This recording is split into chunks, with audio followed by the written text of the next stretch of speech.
So I come to you today from a practice room here at Moore Musical Arts Center because, well, the singing guy's still trying to find the simulation. So what he started doing yesterday was just kind of staring at the door.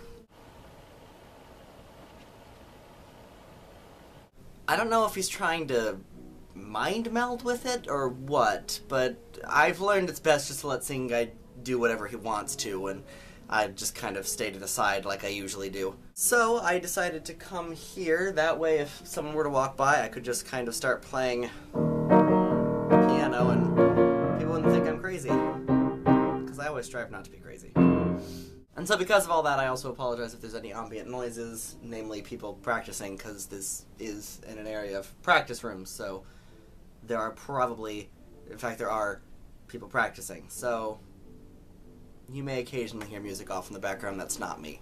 So today is Friday, and that means that it is rant time. So today I would like to talk about people who seem to think that they know how a story is going to unfold.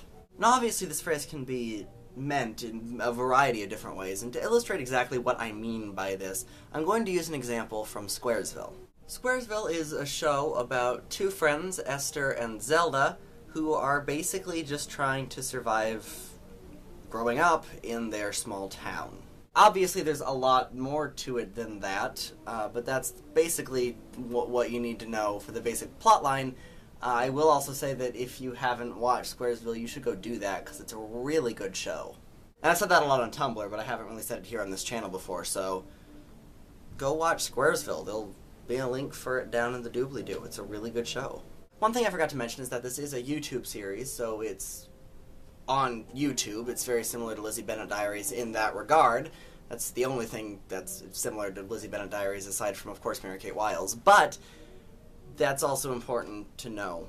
And another thing that is important to know, but that's a bit more of a spoiler, is that Esther is gay. Now, she tries to reveal this to Zelda at the end of Season 1, but Zelda doesn't listen because she's dealing with her own problems, and so they have a falling out, and stop being friends at the end of Season 1, but then get back together as friends in Season 2. And this is where I begin having problems with the fans. Because there were so many people who basically were yelling at the writers for not bringing up Esther's sexuality again. And all these people were basically saying, so you introduced Esther's sexuality and now it just doesn't exist anymore? Is that what's happening? And all of these people who are talking about how they are angry that they seem to have forgotten about Esther's sexuality just made me angry because they don't know the story, so why would they complain about it? And then here comes the Season 2 finale where, big shocker, Esther finally reveals the truth to Zelda. I mean, go figure, it's almost like the writers knew what they were doing from the very beginning.